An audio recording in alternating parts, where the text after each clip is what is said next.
And here's the total costs of a firm that can sell the units for $10 each. Oh, good. This might be fun. Let's see. How many units will the firm produce to maximize profits? So we're just going to do the math quickly, right? They get $10 each.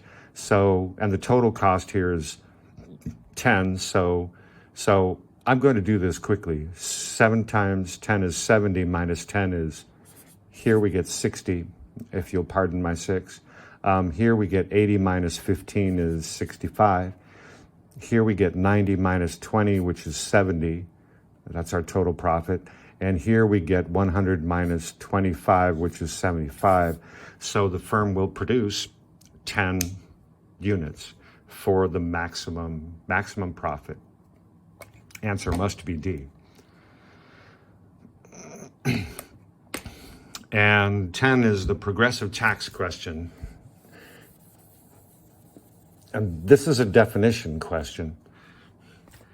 As it turns out, when is a tax progressive? Well, we'll just go, when the rate of tax increases as income increases. They should say when the rate of direct tax increases as income increases.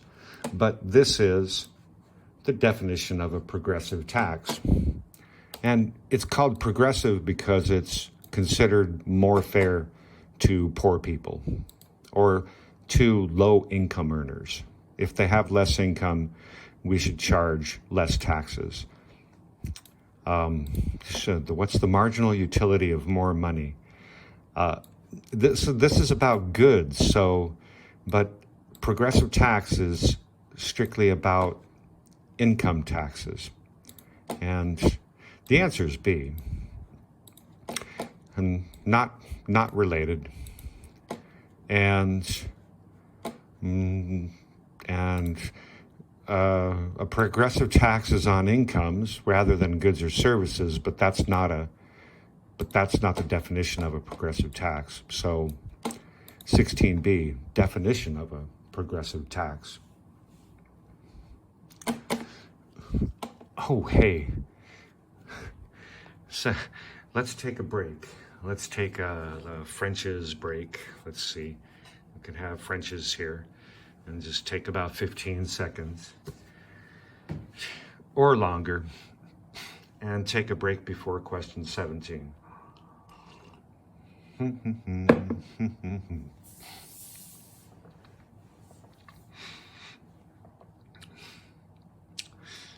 Okay.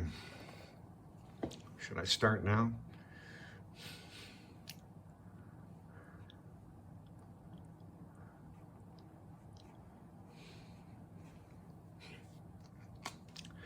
Okay, let's do 17. It says, why can government spending be described as both a fiscal policy and a supply side policy? Well, we know fiscal policy is government spending and taxes. Increases and decreases in government spending or increases and decreases in taxes. And supply side policy is government policies designed to increase the total supply, the aggregate supply, or increase production or reduce costs, or both. So I don't know about why, but we're looking for, it has a nationwide effect and control, can control firms' production possibility curves. This is a nonsense answer. How do you control a firm's production possibility curve? You know, a firm might have a production possibility curve. They might choose between producing, Apple can choose between producing more iPhones or more iPads. So that's a production possibility choice, but A is nonsense. So what about B? Let's see. It is announced in the budget. Okay, announced in the budget sounds like fiscal policy and can increase the economy's ability to produce. And that sounds like an increase in the supply. increase in the aggregate supply. So I think the answer is B. Let's take a look at C. It is determined by the central bank. No, the central bank implements monetary policy for the government. So already C is wrong. And raise the cost of production for firms. That is never a goal for government. So not C, clearly. And it must equal tax revenue and can regulate the amount of the money supply. There again is monetary policy. So the answer for 17 must be B. Announced in the budget, fiscal policy, and